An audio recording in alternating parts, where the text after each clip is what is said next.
Subscribe to my channel Report Stock. Hello and welcome to The Deep Dive.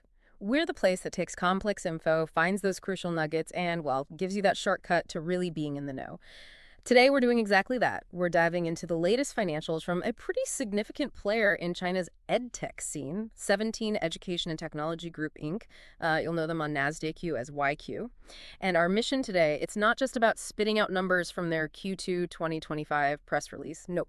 We want to get behind those figures, understand the strategy shifts, the why, and what it all signals for edtech's future and, for you trying to make sense of this fast-moving space. It really is fascinating watching how a company like 17 EdTech has to navigate such a dynamic market. They're making very deliberate choices here, and it's reshaping their whole financial picture. Absolutely. And it starts with some headline figures that might make you blink. For Q2 2025, net revenues came in at RMB 25.4 million. That's about US $3.5 million. Okay. Compare that to Q2 last year, 2024. It's a 62.4% drop, down from RMB 67.5 million. I mean, on the surface, that looks like a pretty steep fall. It definitely looks steep, yes, if you only look year over year. But if we connect that to what the company's actually saying, their acting CFO, Ms. Sishi Zhu, she pointed out something else. 17.3% growth, quarter on quarter. Ah, okay. So yes, a big year-over-year dip, but also recent growth from Q1 to Q2. It signals they're actively, repositioning. It's a key thing for you to notice. The short-term trend can look different from the longer view. That is a crucial point. So how can both be true? Why the big year-over-year drop if things picked up recently? Well, this is where their strategy really comes into focus. Right. They state it's mainly because they consciously reduced revenue from district-level projects. They decided to prioritize school-based projects instead. Okay, district level versus school-based. Can you quickly sort of clarify the difference there? Why is that shift so important? Sure. Think of district level as these bigger, maybe less tailored contracts covering whole districts. Faster revenue, perhaps, but maybe lower margin. Scale over depth. School-based projects, those are deeper partnerships, right inside individual schools. Customized software, more integration, stronger relationships, potentially more sticky revenue. Makes sense. But, and here's the catch the company mentioned, these school projects take longer for the revenue to actually be recognized on the books. It's just the nature of those more complex ongoing deals. So it's a deliberate trade-off. Less immediate cash from big districts for potentially higher quality, stickier revenue from individual schools down the line? Exactly. It's a fundamental shift in their model, not just a reaction. They're choosing a different kind of revenue stream. Okay, that explains the revenue dip. But here's the real surprise, maybe. Despite that revenue fall, their gross margin absolutely skyrocketed to 57.5% in Q2 2025. I mean, that's up from just 16.0% in Q2 2024. That kind of leap is, wow, usually means something big changed in profitability. It's an extraordinary jump, you're right. And it tells us a lot. The company says it's because they moved away from lower margin mix deliveries they had back in Q2 2024. Yep. So what that soaring margin really suggests is they're not just, trimming fat.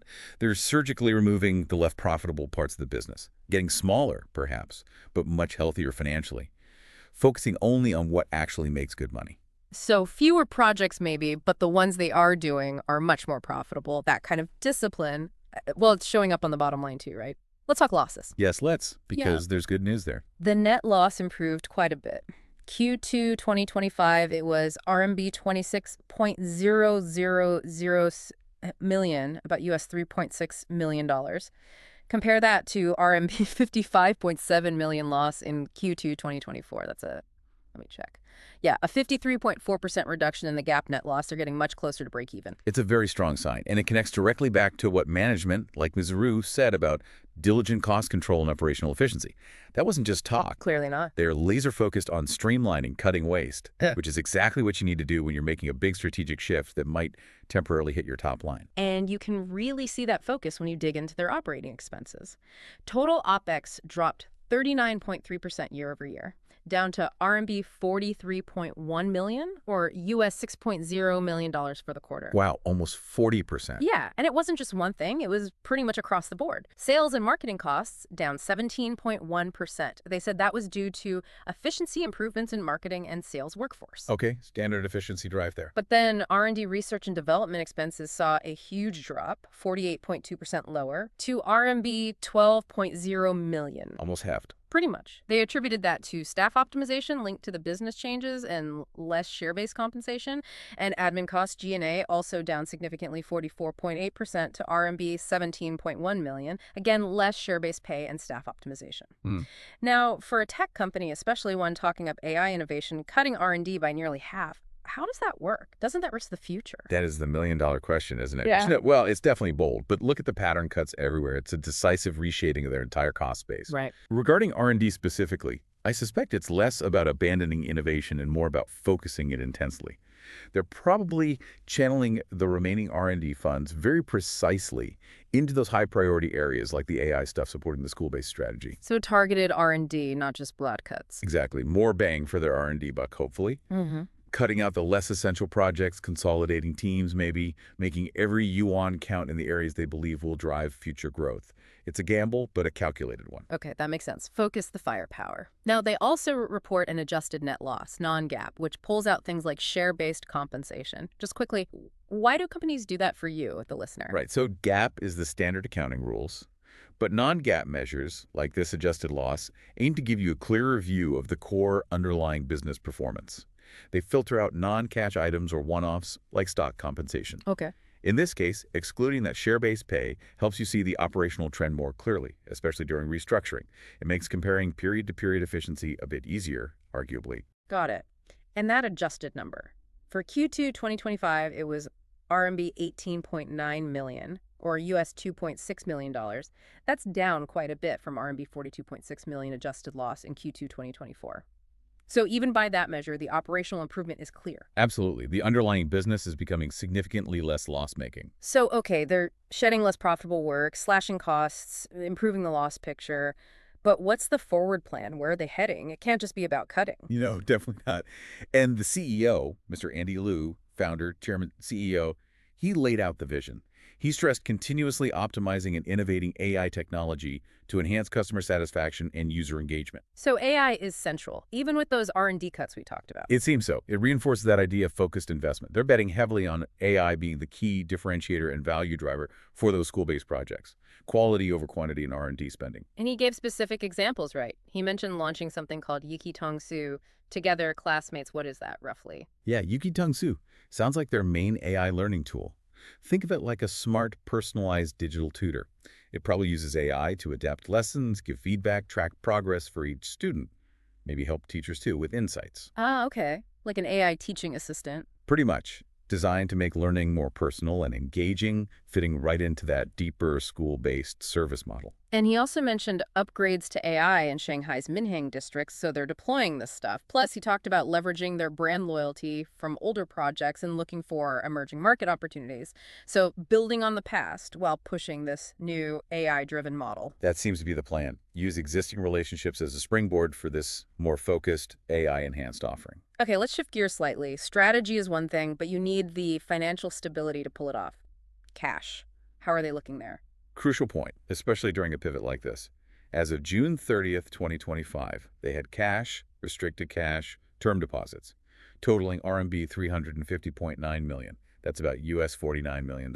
Okay, 49 million US. How does that compare? It's down a little bit from the end of 2024 when it was RMB 359.3 million.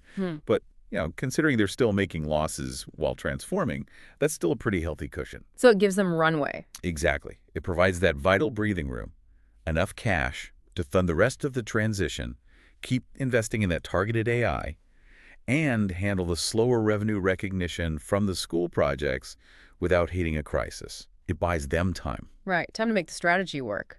And speaking of confidence, maybe, the board just approved a share buyback.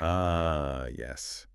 That's always interesting. On September 3rd, they're authorized to repurchase up to US $10 million of their own shares over the next year, starting basically now using their existing cash. What does a share buyback signal, especially when a company isn't profitable yet? Well, it can send a couple of strong messages. One is management confidence. They're essentially saying, we believe our stock is undervalued right now, given our future prospects. It's putting company money behind that belief. Okay. The other aspect is returning value to shareholders. By reducing the number of shares out there, it can potentially boost things like earnings per share down the road for the remaining holders. Doing it while still loss-making is, well, it's a bold statement. It signals real conviction from leadership that this transformation will pay off long term. A statement of belief in their own turnaround plan. Okay, so let's try and wrap this up. What we've really unpacked today is a company, 17 EdTech, that's in the middle of a huge shift. Deliberately shrinking in some areas, cutting costs like crazy, but also focusing very hard on AI to drive what they hope will be more profitable, sustainable growth through schools and subscriptions. Yeah, if you connect it to the bigger picture, their story really highlights the pressures and choices in EdTech right now. Yeah. It's a move away from growth at all costs towards efficiency, sustainability, and really targeted innovation, prioritizing the bottom line over just the top line, perhaps. A strategic retreat to build a stronger foundation. You could put it that way, yes. So here's a final thought for you to chew on. As 17 EdTech doubles down on this AI-driven, school-focused model, how might that kind of targeted, data-rich approach reshape personalized learning? And could their playbook, minimizing certain revenues to maximize profit and focus, become a model for other EdTech companies, not just in China, but maybe globally? That's a really interesting question to ponder. The implications could be quite broad. Definitely something to think about. Okay, that's our deep dive for today. Thanks for joining us. We look forward to exploring another fascinating topic with you again very soon. Subscribe to my channel Report Stock.